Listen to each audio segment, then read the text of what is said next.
Get the latest Impact podcast right into your inbox each week. Subscribe by entering your email address at impactpodcast.com to make sure you never miss an interview. This edition of the Impact Podcast is brought to you by ERI.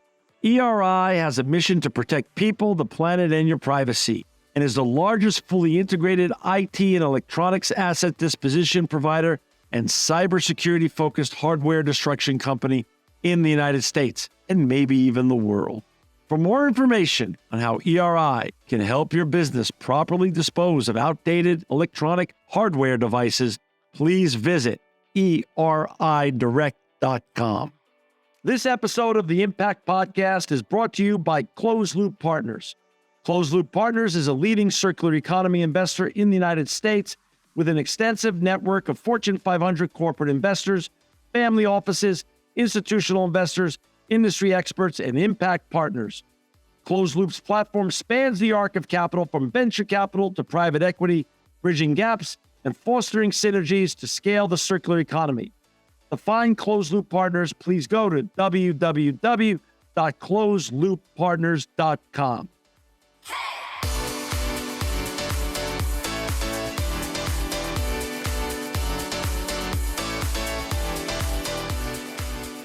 Welcome to another edition of the Impact Podcast. I'm John Shigarian, and I'm so honored to have with us today Lijia Zhang. She's the writer and social commentator, and a very prolific writer at that. We're going to get into her books. Lijia, welcome to the Impact Podcast.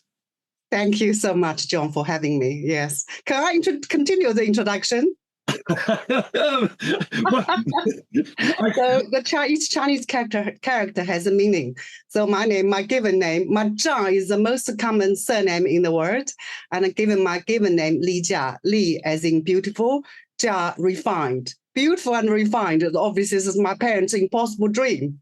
Well, I think they put a lot of pressure on you right from the get-go, but I think you've lived up to it as well. I mean, so that's wow. When I've listened to you speak before many times, and I've read all about you, one of my funnest readings about you is there was something written where it said you are a rocket factory girl turned writer, columnist, and public speaker, and one of the few Chinese social commentators who writes in both English and Chinese for international publications. Lijia, talk a little bit about what does this mean? Where did you grow up in China, and how did you get on this ever fascinating journey that you're on, where you really were a rocket factory girl, which I want you to explain, who then turned, of course, prolific writer? Right. Okay. I was born into a poor working class family in Nanjing, in eastern part of China, on the banks of Yangtze River. I grew up in the residential compound, which belonged to the factory my mother worked for. And all my neighbors worked for the same factory, and all my friends were the children of the factory workers. But I had a grand plan. I wanted to go to university. I want to become a writer and journalist. But what informed you at such a young and tender age to actually have a big dream? Because usually when children are shown a lot of options, they don't know how to dream big. Where did you get the opportunity to have a big dream like that?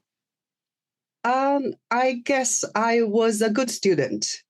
I mean, in China, to be a good student, you needed to have a good memory. So I just remembered I had a good memory. That's all you need to be a good student. And I dreamed of going to university.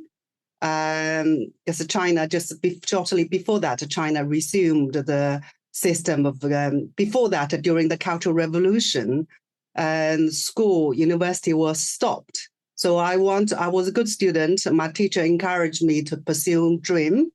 Particularly, I had a dream to become a writer and journalist. Actually, I didn't quite understand the difference between writer and journalist. But anyway, I want to go to university, become a writer. The teacher often at school, my teachers often read my writing as a good example to show other students. And I won competition in writing, which was why I wanted to be a writer and journalist. But when I was 16, I was taken out of school. I was 16. That was 1980. So you clever people can quickly work out how old I am precisely. You're younger than me, so that's all that matters at this point. It's only slightly, John. So you were 16 and pulled out by the government to go to work? No. My parents, and basically my mother. Okay. Because at that time there was a temporary policy which allowed children to take over their parents' job if parents retired early. That was the way to solve the soaring unemployment at that time. So my mother, being uneducated, and she never saw the benefit of education. She thought the most important thing for mother was to secure a job, especially a prestigious job. Like my mother had, she worked for the state-owned enterprise. Among other products, the factory produced intercontinental missiles that were capable of reaching North America. I have to say, though, sorry, I have to stress, I was no nuclear scientist. I did the most basic job, the frying line work. So I didn't know any top nuclear secrets. Sorry. So how long were you a rocket factory girl? How long did you were there? Started when you were 16. How long did that go for? I worked there for 10 years. Wow. And did you still nurture your dream of becoming a writer and potentially also a reporter or a columnist as well? Well, I think at that time, I had these grand dreams, and then I found myself being trapped at the bottom of the factory well, become a factory worker. So the factory was interesting in some way. It was a mini communist state. So it provided lots of things for workers, like the flat we had were allocated by the factory. And there was the factory provided the medical care, the factory provided dining hall. So we all provided lots of things, but there were lots of control. The first day we entered the factory, we were given a long list of things not to do. No lipsticks, no skinny jeans, no trousers with flares either, no dating within 3 years of entering the factory. Wow. So there were just lots of rules, and I just wanted to as an escape route. So I decided to teach myself English. So of course, looking back and learning English has effectively changed my life. Yeah, but I mean, wait a second. This is when you were 16. I began to teach my English halfway through the factory. Okay. So, okay. Yes. So you were 21. So your lectures called since 1980. So it's about 1985. There was no internet. There was none of these easy courses that now have become ubiquitous in our life. How did you go about what sounds like a very difficult task of teaching yourself English? What was available to you? What tools were available to you? Of course, as you pointed out, today, there are so many courses on offer. There's so many devices. You could watch, pirated the latest Hollywood movies, but none of those things when I was young. So I had to borrow a radio from my cousin. Even radio was a luxury. We didn't have a television. Wow. Yeah, so, and I forgot to mention how poor we were. Wow. Why my parents took me out of the school, because we were so poor. Right. Like, every month we were only allowed a tiny amount of meat. Like back then, everything like cooking oil, meat, milk, all these things were rations, rice. You couldn't just to satisfy our craving for meat, my brother and I used to go out to catch cicadas and then roast them over a small bonfire and then munch them up. Have you tried it? I don't I don't think I have, but I do know people that have, and some people use it as an alternate form of protein. So I think, Yes, it was a protein, yes. And also when it's roasted, it's quite crunchy. oh my gosh, wow, that's so yeah. You didn't have a lot of tools available to you except the radio, The radio. So I borrowed the radio, and Okay, then I followed English teaching program called New Concept English. okay, And the new concept, indeed, I just become fascinated by this language system, so different from our Chinese characters. And then every weekend, I would cycle for half an hour to go to the city center to go to the English corner. That's a place where people who were keen to learn English, we got together. And we always, talked so loudly as if the sheer volume, to compensate the lack of fluency. right. That's And very occasionally we will see foreigners pass by. We will actually bounce on them, kind of bombard them with questions. Where are you from? What do you do? How much money you earn? when you met at that corner or that city center area, were there Americans that would come through and that were English speaking, or other English speaking people that you would then try to co-opt and talk to before they could walk through your group? So the vast majority of the people who went to the English corners were people like me. Oh, wow. From different from all walks of life. They were all keen to learn English.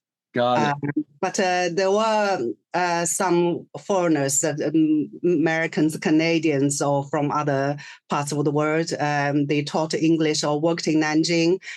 Sometimes they passed by just by chance, or sometimes they will go there with the hope, the kindness of sharing and, just meeting. Some people just, sort of was interesting because we began, if you go there, not just the basic questions, the people began to ask you all sorts of questions. Some foreigners thought it was quite an interesting way to get to know China. They will go there, but mostly people passed by. Looking back now, we asked really not very appropriate questions. How much money you earn? How are you married? How many children do you have? Don't worry, if now you meet me, John, I will not ask too personal questions. And anyway, so yeah, I give myself credit. I'm not a language gifted, but I was willing to learn. I was willing to speak. Try to give an example. What did I sound like? Let me give you an example. 梅瑞克里斯姆斯安德海屁刘眼儿。 What was that? I didn't understand that. Help me. Merry 克里斯姆斯 Merry Christmas. Oh my gosh. Happy New Year. Oh, and Happy New Year. Thank you. Oh my gosh. So you were getting the whole cadence, the flow, how to do the whole thing. You were putting it all together brick by brick. That's fascinating. Yeah, exactly. And also I was so obsessed in learning English. I often found myself talking loudly to English to myself, or I would sing Carpenter songs. Sing a song, sing a.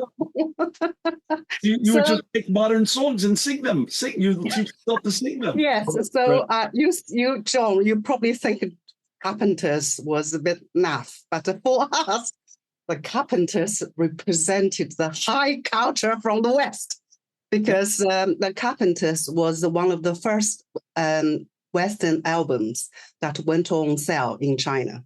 Really? Yeah. So interesting. Well, Barbra Streisand always said that Karen Carpenter had the voice of an angel and was probably even a better singer than she was. She always credited her with one of the greatest singing voices ever. So that's not a bad first album to bring to China, actually. But my colleagues began to, I talking English to myself, and I sing Carpenter songs, and I dressed up in outlandish fashion. People began to laugh at me. They called me a toad who dreams to eat swan's meat. toad was something crawling on the ground and swan something flying high in the sky. Basically, they were laughing at me for dreaming to have something impossible. So I was toad who dreamed to eat swan's meat. Did you know in your heart that English was the key to your freedom, or or did you have to articulate that not only to yourself but also to others around you, or to them were they learning English for other purposes, but you knew it was the key to your freedom at that point? I decided to learn English. I was just hoping to begin with. I was hoping to get a job as an interpreter with one of those many Western companies that were slowly setting up shops. Did that happen? Did you ever get that job? Did you get a job? I applied. It was extremely difficult, and I believe I did make a big progress. And I actually, after my English improved, I started to translate TV travel documentaries for local TV stations. So I improved my English, but to get a job with one of those foreign companies was really difficult. I applied for at first to the import-export company, but without connection, it was extremely difficult to find such jobs. Of course. So you were 21. You started this English journey. When did you finally say to yourself, "It's time to make my move, Lijia? Let's go. Let's do something. I got enough of the English under my belt. I want to go do something with it." How did that happen, and when? I wanted to leave. That was towards the end of my stay after nearly 10 years. Okay. In 1989, you know what happened in 1989? Yeah. Something extraordinary happened in 1989. Unprecedented pro-democracy movement broke up in China. Right. I'm talking about Tiananmen, talking about 1989, people thought about students. In Tiananmen. The movement was led by students, started in Tiananmen, but grew to be a nationwide movement. I was still a factory worker in Nanjing in 1989. I actually organized that movement, began a nationwide movement. So I organized the biggest protest among factory workers in support the student movement. So that was then I thought about maybe then there was a crackdown. Then I thought maybe I should try to leave the country. Understood. And where did you go?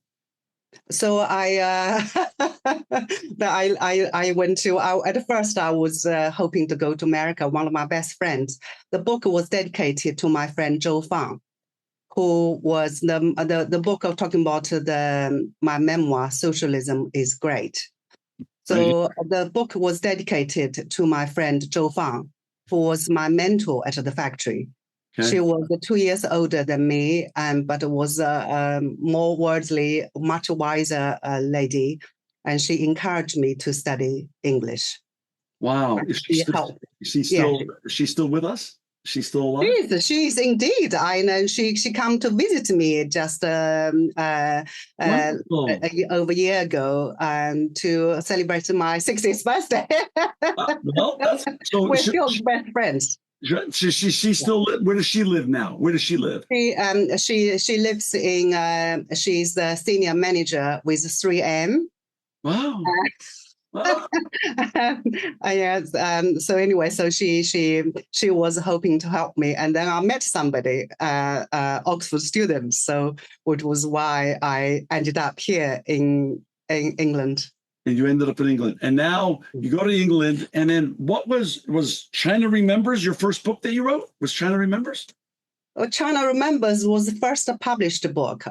Before that, when I left China in 1990, and 1 year later, I was approached by a publishing company in China. They want me to write a book about the Western image of Chairman Mao, and to be published on the 100th anniversary of Chairman Mao's birthday. I was living at Oxford at that time. I interviewed many people from all walks of life. And I spent many hours at a Bodleian Library, and I read many books written by Western scholars about Chairman Mao.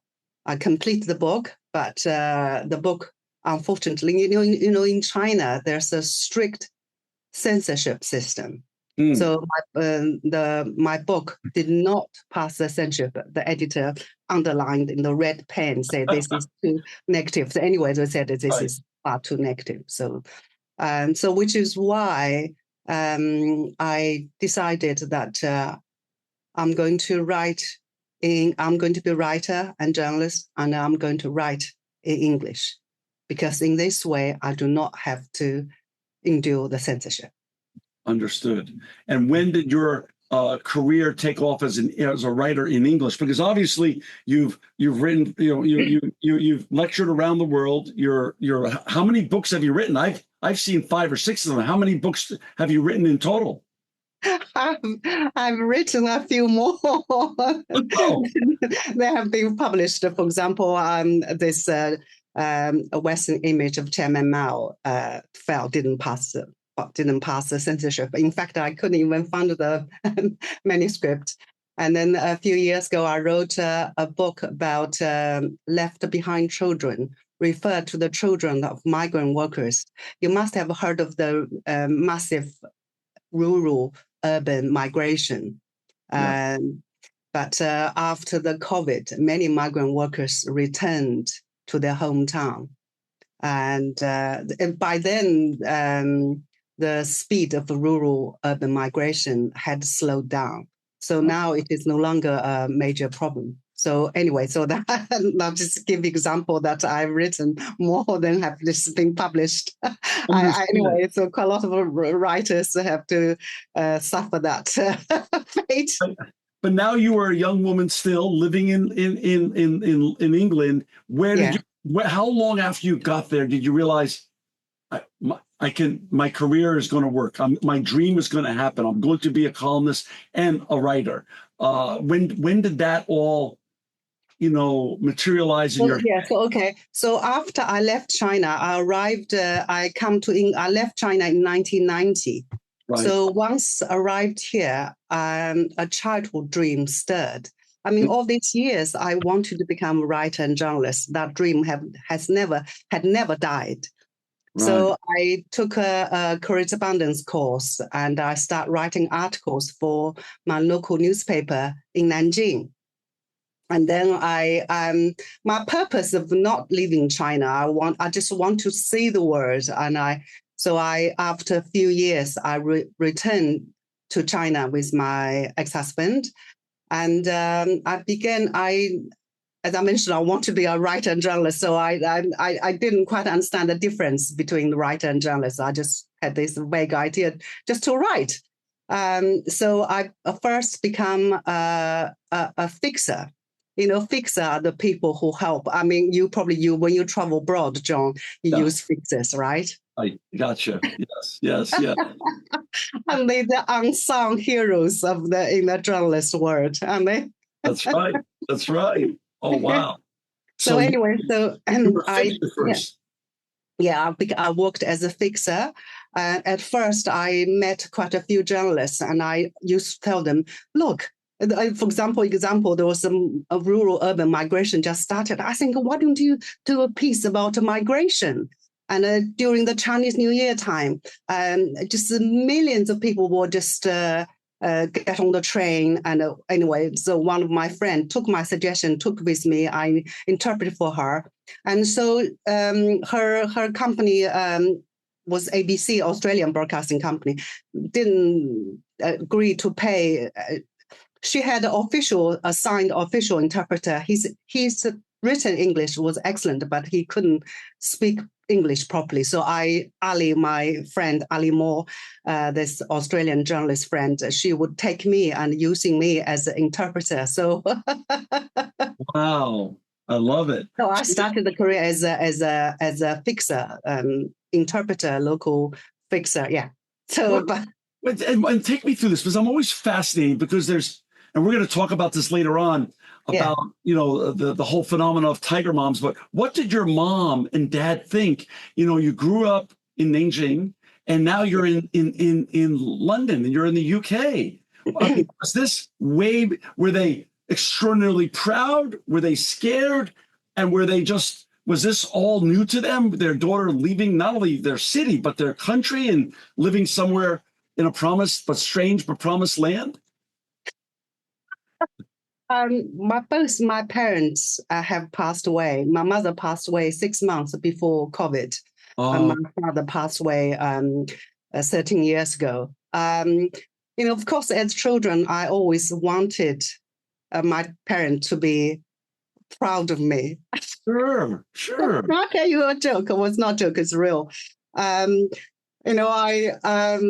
Once I was invited to give a lecture at the American embassy, and it went really well, and I was very proud of myself. I called my mother to tell her this. Yeah. And she said, "Oh, if only you got a husband." Oh my gosh. Well, that deflated that balloon pretty quickly. It brought you right back down to size, just like a mother can do, right? Anyway, I think for somebody uneducated like my mother, it's very, very difficult. Like, for example, one of my proudest moments, I gave a lecture at Harvard. I was introduced as the, rocket factory turned writer, and I gave a lecture at Harvard. And in fact, I've lectured all the top universities, Stanford and NYU, Columbia. But it was very, very, I published New York Times. After becoming a journalist, I told myself I wanted to get published in New York Times, and I managed. But it's very difficult to tell my mother. I was interviewed by BBC, I was in Sky, I was in a panel in Francis Fukushima. But all these things didn't mean anything to my parents. Oh my gosh. Your mom was still very traditional. She was worried about you finding a good husband. Yes. And before that, she often said, "Why couldn't you find a job as an interpreter? Your English is so good." Because I'm a freelancer. To her, freelancer was only slightly better than a beggar. Oh my gosh. Oh my! How old was your mom, if you don't mind me asking, when she passed right before COVID? How old was she? She was 84. I mean, she in her book it was 85. Anyway, so yeah. And after you became this massive success with so many published books and all the writings around the world and lecturing, was she extraordinarily proud of what you've accomplished before she passed? I hope she did in some way, but I also knew she worried about me, and she was very conservative, and she was very old-fashioned. So until she passed away, she never told my neighbors that I got divorced. So I try to go back to China 2-3 times a year. And once we were walking the street and somebody said, "Where was your husband? Where is your husband?" And I was just about to say, my mother kind of pulled my sleeve and said, "Oh, talk about something else." But for her, though, it's great. The divorce was still a disgrace. Yeah, that's a difficult topic. For our listeners and our viewers who've just joined us, we've got the delightful Lijia Zhang with us today. She's a writer, social commentator, a public speaker, and much more. You can find her at her website, ZhangLijia.com. You don't have to write that down. It's going to be in the show notes. You don't have to stop driving your car or lifting weights or walking your dog. It will be in the show notes today, as will many links to her wonderful books. Lijia, let's talk a little bit about what's going on right now. After you became a writer and a columnist, and you were an interpreter who then evolved into writing and became a columnist. What message did you start giving then, as terms of becoming a bridge between the East and the West, China and Western cultures, and things of that such? What was the beginning of that message that you wanted to leave your listeners or your readers with? I think China has become one of the most consequential countries in the world. Sure. But yet there's just an incredible amount of ignorance about China. Yeah. And also I've noticed, especially in the past few years, there has been growing fear about China. There's been a lot more talks about China being portrayed as a threat.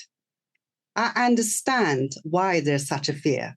I understand that after China's failure in condemning Putin's invasion of Ukraine, and all these factors after China and United States engaged this rivalry fight is still going on.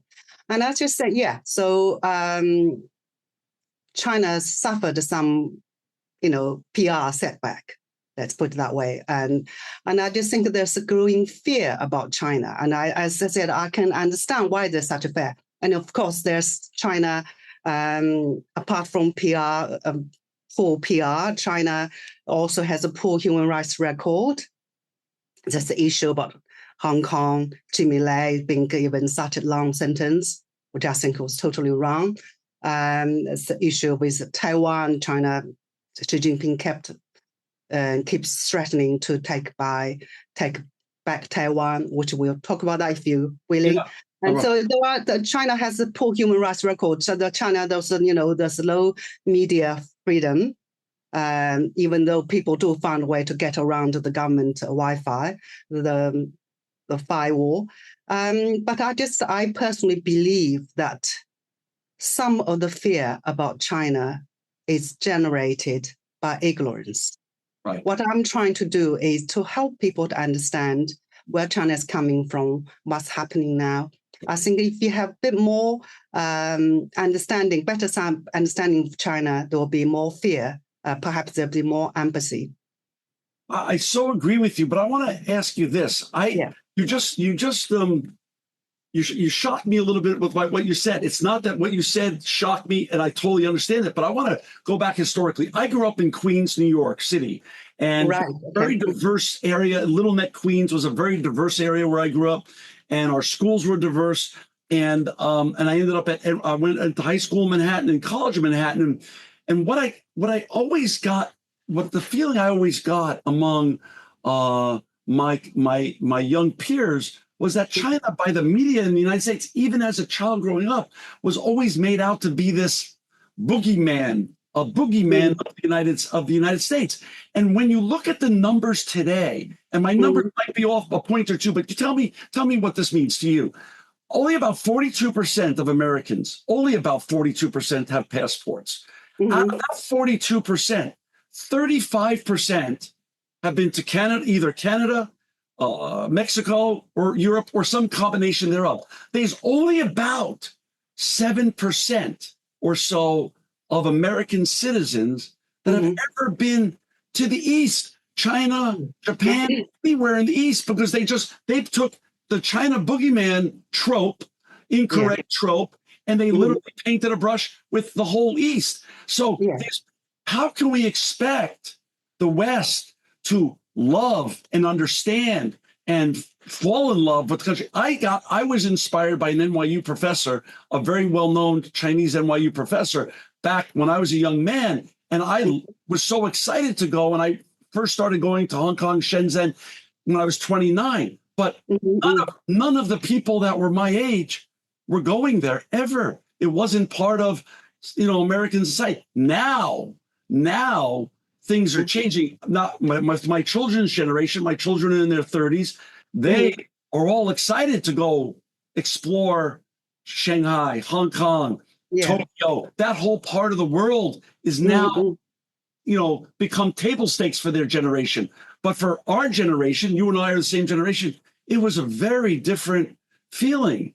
And so when I asked, Kay Jin was on our show about 6 months ago, and I asked her one question. I said, if you were sitting with Donald Trump and his top advisors, Scott Bessent, and let's say Marco Rubio, and a couple others today, what would you tell them? And her response to me would be, China doesn't want to take over your country, President Trump and his advisors. China is not interested in taking over your country. If you, Lijia, were advising today Donald Trump, what advice would you give him prior to his very, very momentous trip that's coming up in April to meet with President Xi. What would you advise him? And then I want to hear what would you tell President Xi in anticipation of this meeting?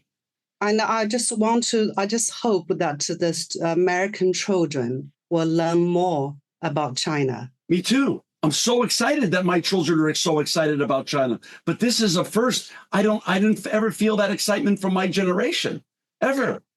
For example, average, let's say a teenager in China knows a great deal more about America. They know so much, the film, the music, the history, the politics. But the American kids knows very, very little. That's the fault of our education system and our media, I believe. I feel that way. I don't feel it's still, we don't give enough good information to them. Yes, I mean, good info. I mean, in some ways, I can understand that just nature of news. And if you tell something, what's the kind of remember the saying? There was a blood. There's, oh, great. That's negative news often sell. But in China, achieved so much. And how many people know that in the past, since reform and opening up, some 800 million people have been lifted after the poverty. And China is now the second largest economy in the world. And if we're judging by, purchase power parity, China is the number one power in the world. But those many Americans still don't know that. 100% right. And just to give our listeners and viewers a little bit of context, you and I are recording this show right after the very, momentous weekend of American and Israel taking out the leadership of Iran. So to me, it seems like the stakes are even higher now going into the April meeting and summit in China between President Xi and President Trump. What are you excited about this meeting? And how would you advise both sides if you were privately asked to advise both sides so the most productive meetings could happen, and we can have good results and a great path forward after this meeting?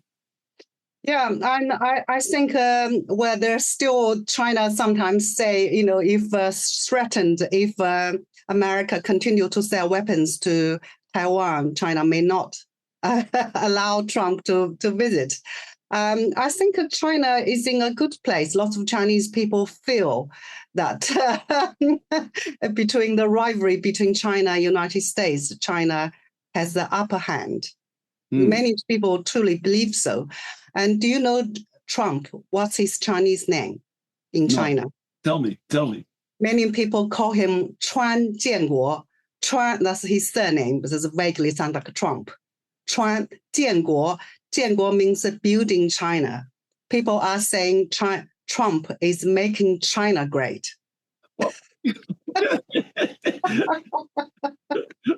Well, there you have it. I mean, that's very interesting. I mean, but there has to be some commonalities and common ground. But that's the thing. I don't think we should label China as a purely threat, because I mean, right, makes no sense. Yes, and maybe a competitive, coexistence. Isn't there a lot to learn from one another? I mean, yes. Isn't there some great ways they can be collaborative? Absolutely. For example, without China's involvement, climate change, air governance, management of nuclear weapons, all these things will be pointless without China's involvement. Right. And in fact, China has become a leader in green technology, in battery technology. I mean, China has achieved really this in China's achievements is really, really impressive. And I think they. You asked me about how I feel, and I think the more interaction, more meeting between China and US is a good thing, because we cannot. I think the China threat is not just a purely but it's real. This, but I don't personally. I don't think that's a good best lens to look at China. Right. And I just think that both sides need to understand each other better, and we have to learn to. We compete, but we have to cooperate. The two countries. Right. Isn't it better to look at the world from a lens of abundance than a zero-sum game, a world of scarcity? I mean, both countries are doing so well in so many ways, and there's so much to learn from each country. I get inspired every time I'm in China. I'm inspired. I love Elon Musk. I love Tesla. But when I went to China recently and I got into a BYD car, I thought there was one of the greatest cars for $18,000, $19,000 USD I've ever been in my life. I mean, China has also become a leader in EV, electric vehicles. Also, my understanding from everyone I meet with over there is they're also leading us in AI. Yes, I mean, if China is not the leader in AI, China will be in the near future. And invest a huge amount in R&D. And when I was there recently, I visited with some designers and manufacturers of humanoid robots. Lijia, they're coming for us. I mean, it's incredible what they're doing. Yeah, this year's, part of the New Year ceremony in China these days is watching CCTV's New Year gala. So the most popular, most striking one was a bunch of robots dancing with humans. They're doing kung fu martial arts. I watched that. And I was it's like you brought up the New Year. I have my fire horse right here. This is real, authentic. All right, okay. I'm wearing my Chinese New Year red top. Beautiful. So let's talk about that. This is 2026. We're now in the beginning of it still. Is the year of the fire horse, which only happens, every 60 years? Every 60 years. Yeah, every 60 years. Yeah. So, you and I were young kids, but I mean, 1966 was long ago, but it wasn't, but it's just like you mentioned, 1989, 1966 was also a very momentous time in Chinese history. Yeah. So the Chinese zodiac is very interesting. So it's there's a 12-year cycle, and what makes Chinese zodiac more interesting is that it combines with 5 essential elements like fire, water, earth, metal, and so on. So that makes a 60-year cycle. So according to the Chinese traditional belief, that a fire horse is often associated with turbulence or with dramatic changes. So fire can bring energy, but it can also be destructive. So the last round, it was 1966. That was a monumental year in Chinese history when Chairman Mao launched a mad political movement called the Great Cultural Revolution. Right. Which caused a huge disaster, pushed so many people injured, so many died, and the economy was pushed to the brink of a collapse. So that was the idea. And then the 6th year before that was 1906. That was just before the collapse of the Qing dynasty, China's last imperial dynasty. The 1906 was again a turbulent year. China suffered terrible natural disaster like floods. Up to 25 million people died. So this year, when this fire horse came around, some people were feeling a bit anxious. Especially now, China's facing quite a lot of a challenge. The economy has been slowing, and it hasn't picked up after COVID. The youth unemployment is really high.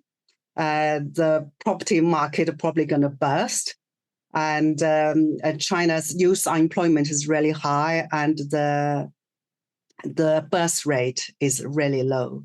I want to go into all those things in a second. Let's go back for a second to 2026. So when I learned at a young age, when I started going to China, one of the first things I started learning about is feng shui. just to understand culture, feng shui, from everything from design and art, but also even numbers, numerical feng shui, and the beauty of eight and the importance of eight and many of the other. Talk a little bit about when you are, as someone who bridges both East and West, the way you have seemed to seamlessly do. What do you take that past performance of 1906 and 1966 and factor it into any decision making? If you're a woman thinking about getting married, if you're a business person thinking about making a big investment, how is tradition and modernity intersecting now when it comes to feng shui and the zodiac, the importance of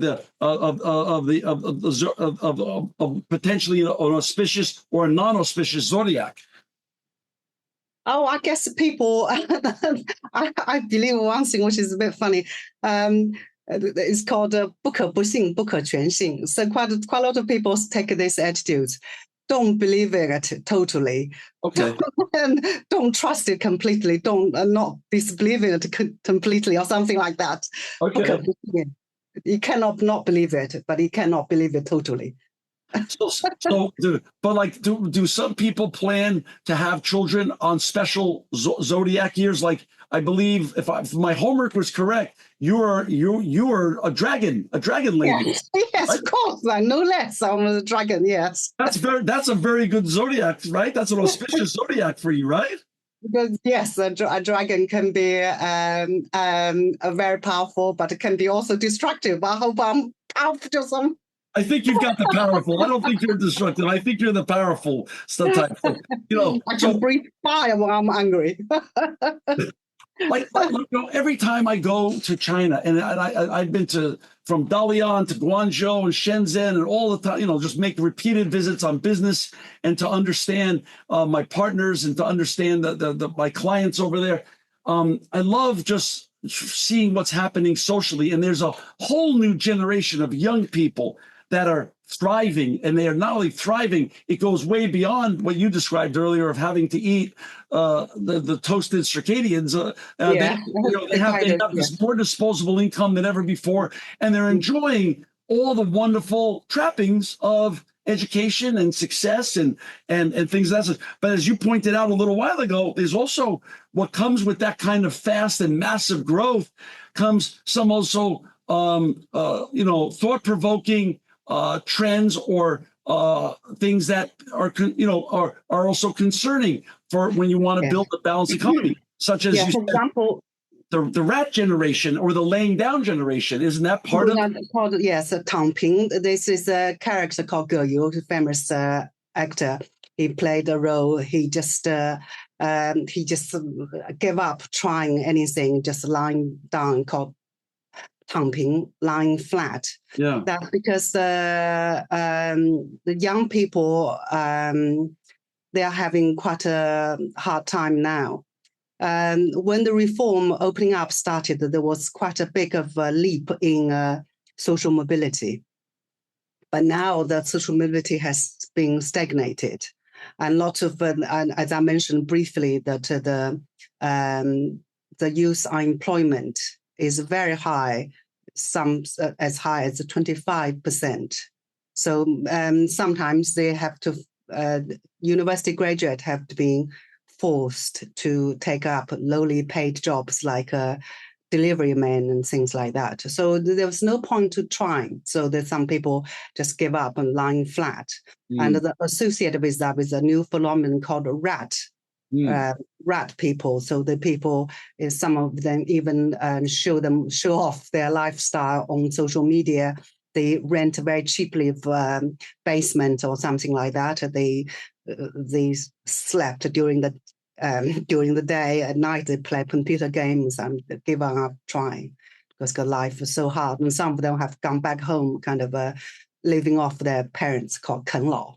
Lijia, though, isn't it fair to say, given that you have a great, you've spent a good portion of your life now in the West, and I live here in the United States as well, that 1998 was the founding of Google. So let's just call that a starting point for the technological revolution. It accelerated for then 22 years. Then 2020 came, and during those 22 years of acceleration of the technological revolution, loneliness and isolation became more and more normalized, not only in China but around the world. We talk about, and then COVID, gave us the opportunity to connect vis-a-vis these wonderful technologies like we're doing today with Zoom.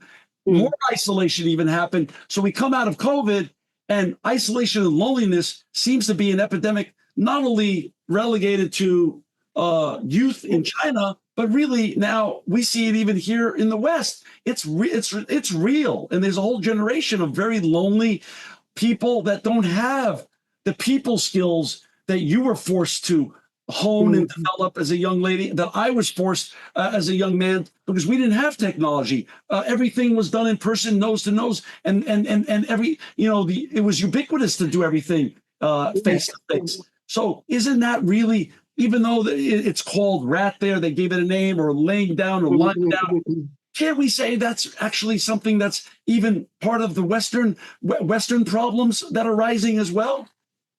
Yes, I think social media is really a tricky issue. We rely on it so much, but also, if you spend far too much time on the social media, you become lonely. You don't have the warmth of human interaction.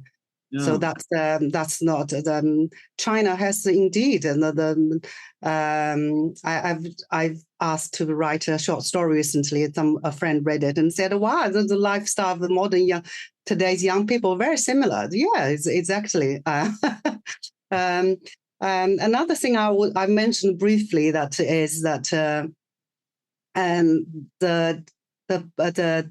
total fertility rate, birth rate is very low. Many young people don't want to get married anymore. And I believe the trend is set by urban educated women. Right. So I think it was quite interesting for me. I done quite a lot of interviews when I went to China last time. So I interviewed women about their changing attitude towards marriage and sex and motherhood. And just so many of them I think the pattern fits into the pattern for developed world. When a country develops, women get good education, they are not so keen to have family anymore. And they want to live their times, they want to take control of their lives. They want to live their life fully on their own terms. Their parents, of course, often pressure them to getting married, but they want to live their life. Many educated urban women do not see marriage or motherhood as necessary ingredients of a happy life. Isn't it fair to say, like you just said, that's part of a rising economy? That's a trend that then becomes part of a rising and thriving economy, with more education becoming democratized to more. So yes. Aren't we seeing that same trend actually even more profoundly in South Korea and even in Japan as well? Yes, I mean, all these countries with low birth rate, there's something unite them. You know what? The low position women. There's no gender equality, which is why, in China, the mother married women with children are not treated so well. So which is why some women, very career-minded women, do not want to have children, because they don't want to lose out the race. So marriage rates are down, birth rates are down, divorce rates are rising. Yes, yeah. No, the current fertility rate in China is only slightly more than 1, between 1 and 1.02, which is way below the replacement level of 2.2, at least 2.1. So the government has relaxed the one child, one family policy now, and you're allowed to have more than one child now, I take it, in China. They relaxed the control quite a few years ago, 2015, 2016, that sort of time. People are allowed to have 2 children. But many young people have not take up the offer.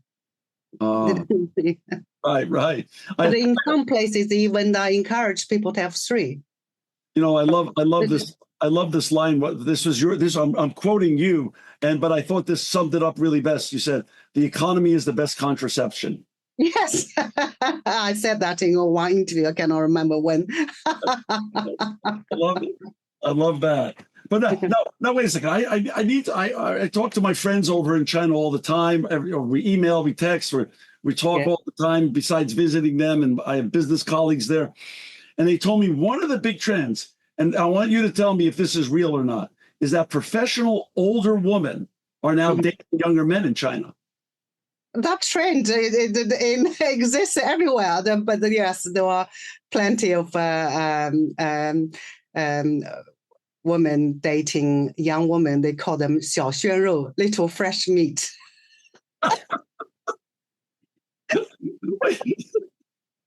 Oh my gosh. But wait a second. I mean, okay, I'll leave it at that. So wow. You learned a new phrase, 小鲜肉. I'm learning a lot of new things today. That's what I'm going to tell you right now, Lijia. I'm learning a lot of new things. So let's talk about, I want to toggle between two things that I think are very important to discuss. One, you've had really a very impactful and big career for someone who started, really under tough circumstances, and you have had this huge history, but you're still very, relatively speaking, Warren Buffett's 95 and still, the executive chairman of Berkshire Hathaway. So the good news for people like you and me is that we still have a long runway in front of us. What's your passion today when you're picking topics to lecture about, write about, either write a book or write fresh columns about? What's in your heart and soul that you want to be covering today? I want to have people have a better understanding of China, and I always encourage people to go to China as if I'm doing them if they go to China, they're doing me a personal favor. But I just think China is such an amazing country. It is with a long history. So, that's one thing I want people to go to China. I also want to talk with them about the misconception. Yeah. For example, quite a lot of people, for example, in London, they say they don't want to go to China because China is a nasty country. Well, China, Xi Jinping may not be the most enlightened leader in the world, but I don't think one should mess up, confuse individual Chinese people with the government. Yeah, that's exactly right. You're right. And I think he has by the way, I have huge empathy for him. I think he has an incredibly tough job. That's a very diverse, geographically diverse, economically diverse country. It is, yes. It's actually, China is 1.4 million people, and there are, 5-6 minorities, including Han Chinese. There are, 55 different minorities. Yes, it's. I think people often this is one of the common misconception about China. I think of the Chinese government, China is just one unified mind, which is not true. And also, it's also not true that everybody hates the government or everybody is patriotic. No. Yeah. So wait a second. So how many children did you have in your life, Lijia? I have 2 daughters. 2 daughters. And they're in their 20s now or 30s? Yeah, they are in their 20s. So my younger daughter just got engaged. Well, on her 27th birthday, wife flying hot air balloon in Mexico City. Oh, congratulations to her partner. Is that the first one to get engaged? Is that the first of your 2 to get engaged? First, yes. Congratulations. Congratulations. So now I want you to, since this is your passion, so you have 2 children, I have 2 children as well, a boy and a girl in their 30s. When you're speaking to the next generation, that's where we're putting our hope and our trust in. When you're telling them go and learn about China, what do you advise them? Where do you tell them to go first? What do you tell them to go see to really get the best impact and the beauty and the wonders of the people, the food, the history, and the modernity that China gets to have all in one wonderful country. Just be open-minded and try everything. Try to eat everything. No, no kidding. No kidding. I try to eat everything, and boy, my stomach hurts because I have the most fun when I'm in China because the food is so good over there. The food is the food is getting better and more, and also the fusion food I really like. So you have two. So let's talk about your two daughters, though, not specifically, but just as a mom. So you come. You're.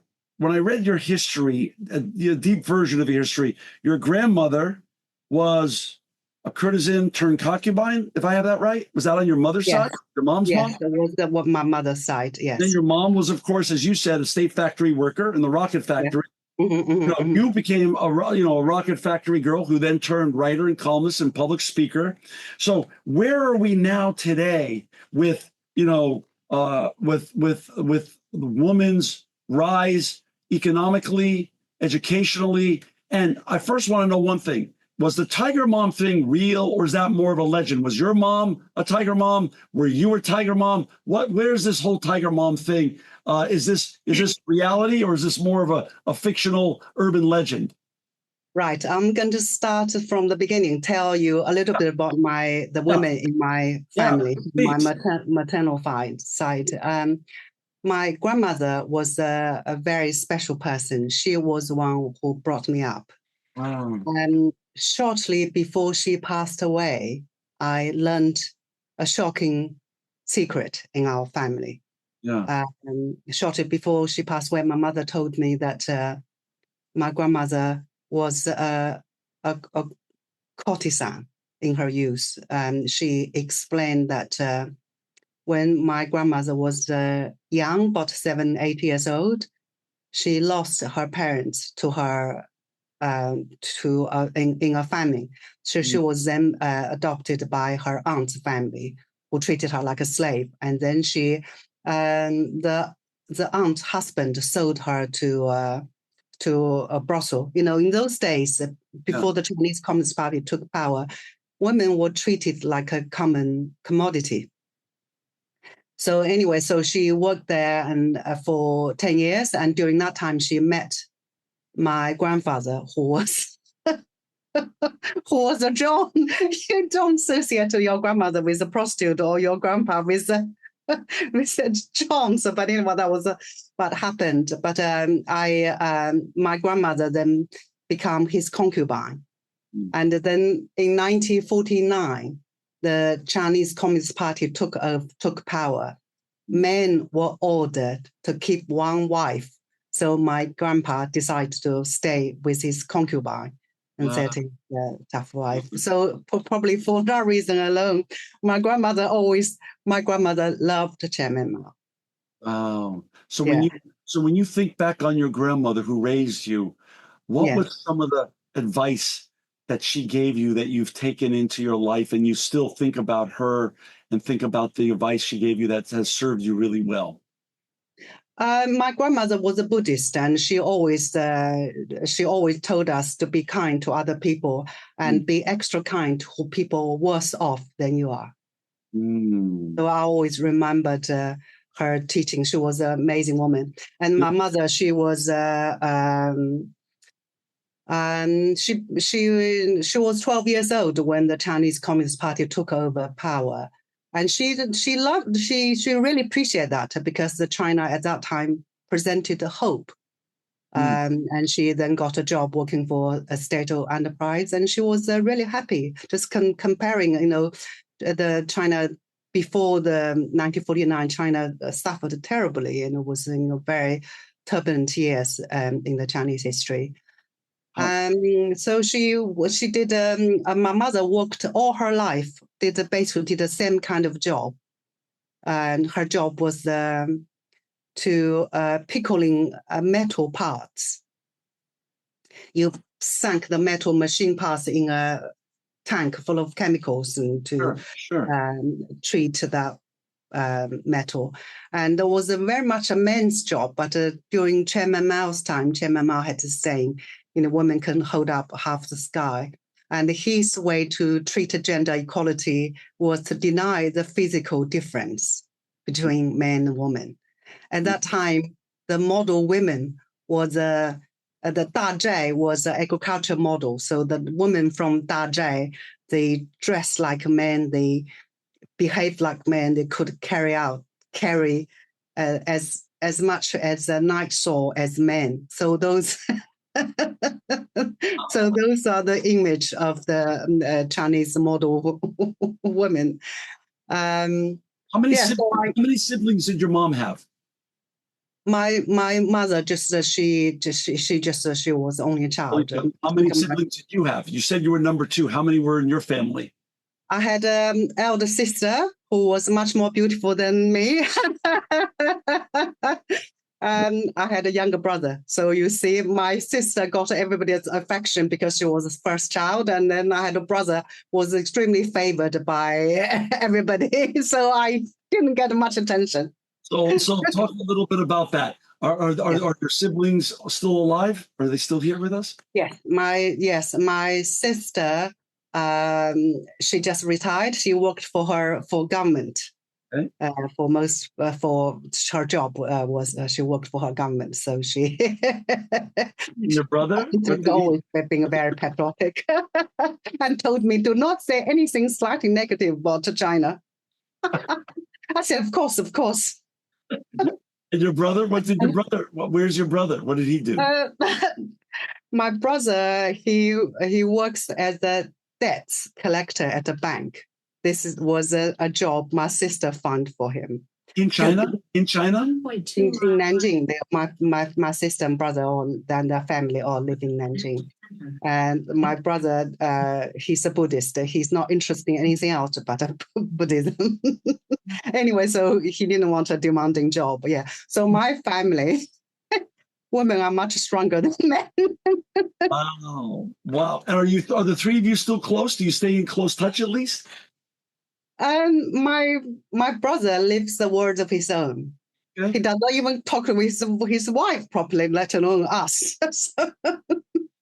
So he's more introspective, more of an introvert. You and your sister are more close. Yes, my sister and then we chat regularly. That's so nice. Even though we are completely different. Yeah, well, that's okay. That makes it more interesting, actually. Sometimes. Yes, exactly. Yeah. So now your daughters are young women in their 20s with the whole world in front of them. Are they more Westernized or Easternized, or do they have a happy balance of their Chinese and Western roots as well? I think they have a happy balance of both. Yes, the Chinese speakers, and my older daughter, she's an actress. So so my guiding principle in life is to pursue what really interests you, what you feel passionate about. Got it. And she lives in London, or she lives in? Yeah. She lives. We all live in London. Got it. Yeah. And your other daughter, what's her dream? Sorry. What's your other daughter's dream?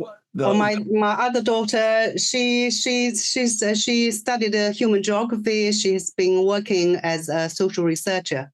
She finds that very interesting. She loves that. So now to the important question: was your mom? Do you consider was your mom, when you look back, was your mom a tiger mom? No, my mother was not a tiger mom.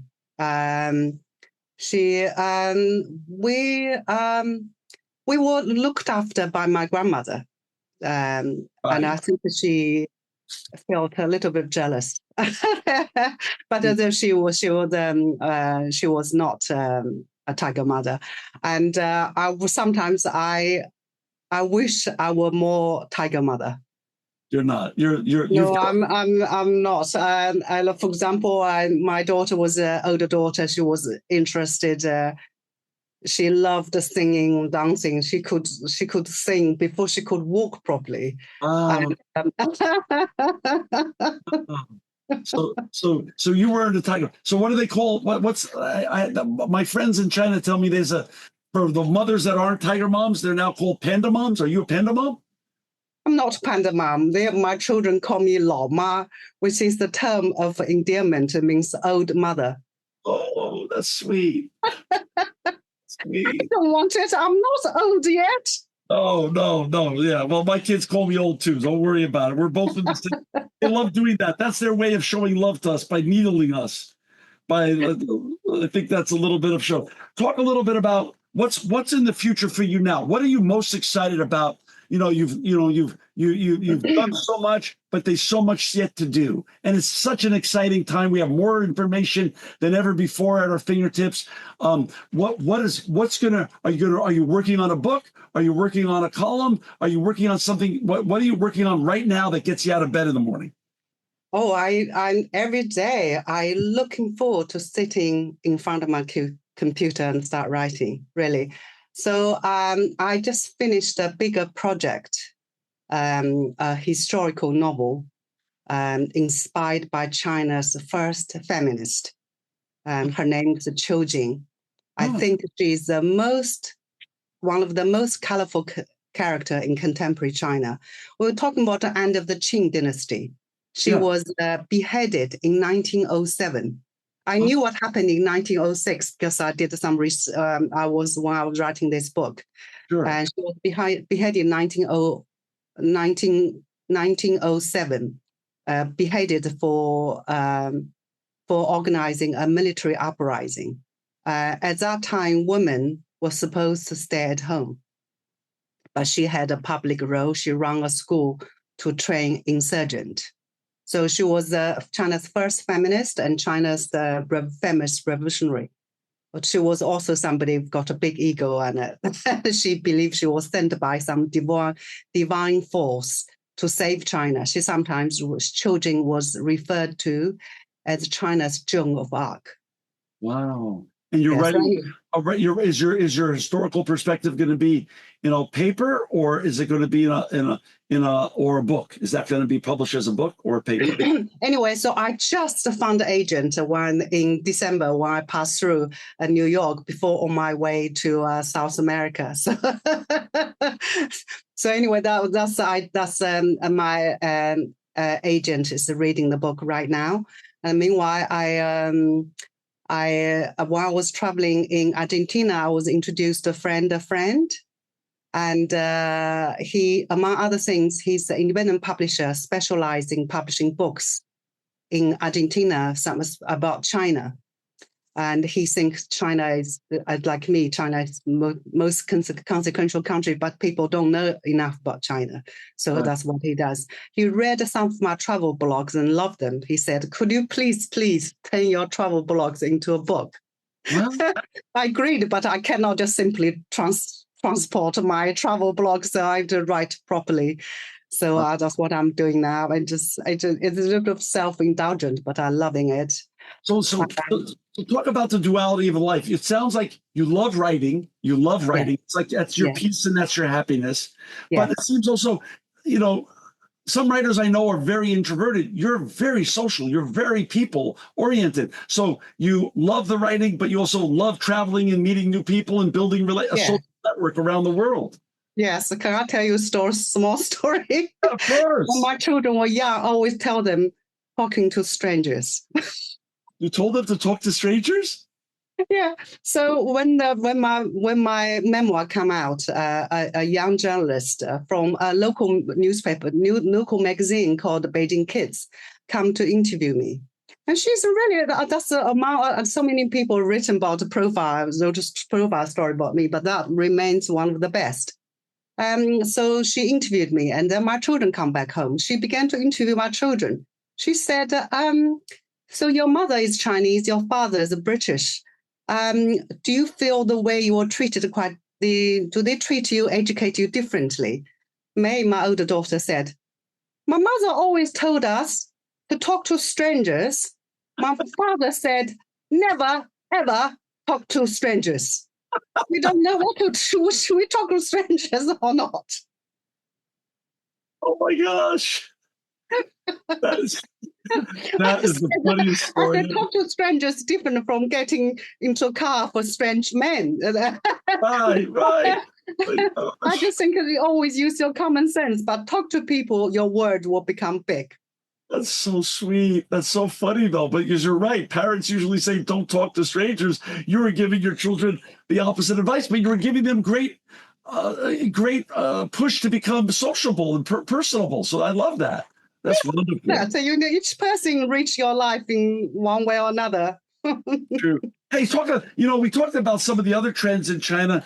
Let's talk about one of the funnest trends I'm seeing, and tell me what your thoughts about it are. Is this whole new thing? Is you and I saw the rise of K-pop, obviously, and with the the K dramas and all that other stuff that's come around the world. There's a whole new trend now that I'm seeing, I spend a lot of time in New York, Los Angeles, and other cities in the United States. China maxing. This China maxing thing has become big. I've heard about the China maxing, but I honestly don't know enough to make any comments. Is it coming to London? I mean, is a generation of young people China maxing there? There seems to be this whole new thing of taking in Chinese culture and promoting it on social media and really, they're calling it China maxing. I don't know. Talk a little bit about it. You've heard about it, but have you seen it in person? There was a podcast. I subscribed to a podcast which is the topic as China maxing, and I didn't understand it, so I haven't listened to it now. You inspired me to listen to it. So here's the deal. What's going to happen is when your book gets published, because this I hope this agent gets it published. I want you to come back on the show, and I want to promote the book. I want to promote the book. Thank you. I really one lives in hope. So I hope I will find a decent publisher, and I hope to sell the film rights. Oh, I like it.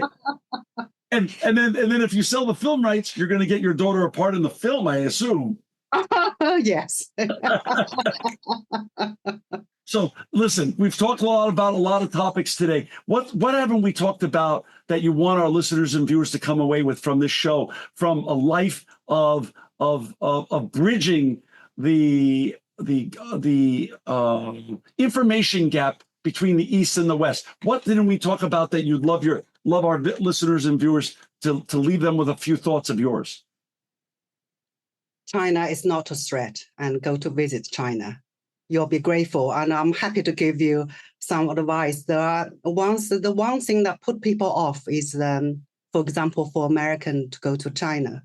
Once you are in China, you won't be able to access New York Times or the BBC or Facebook. But there's an easy way to get around it. Get an international SIM card, special designed for China. So when you arrive, you have to activate it before you leave. Once you arrive, you just start using it. That will allow you to access to all the usual stuff, New York Times or Facebook or whatever. So and you just download Alipay, which allow you to use you can pay. That Alipay will connect your bank accounts. So there are a few little things you have to pay. Otherwise, it's not that. Traveling in China, it's not that easy. Traveling in China is not that challenging. Sorry, clarify myself.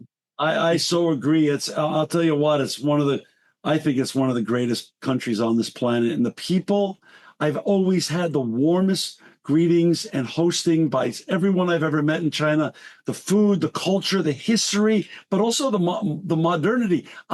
Every time I go to Shanghai, I'm just blown away by and Shenzhen and how I went to Shenzhen starting in 1993. When I go there now, I'm like, I can't even believe it's the same city anymore. It is. I mean, when I first arrived in this country in 1990, and I feel England was so advanced.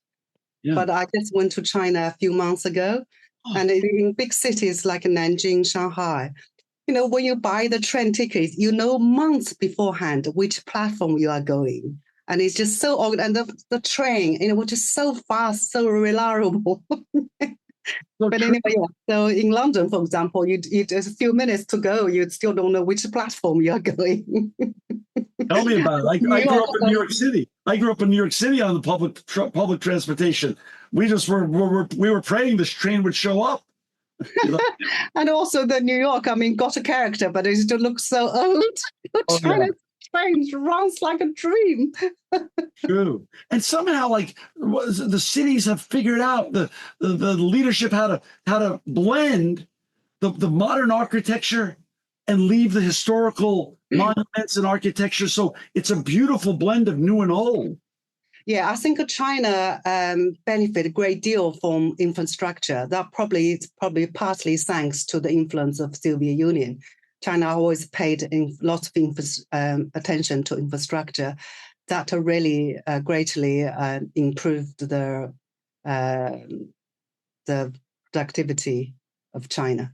Lijia, I know you've had such a fascinating and successful career that you've created from literally nothing. And but I think your skills and your perspective is actually more needed now more than ever before. I think what you're doing as serving as a bridge between the East and the West is so needed and necessary. So I was so excited to have you on the show today. So I promise you, I'm going to have you back again because I want you to be able to continue to share your wonderful and fresh perspective, but also hopefully you'll have a book to share with us that gets made into a movie. Hollywood, I hope you'll. Thank you so much for having me.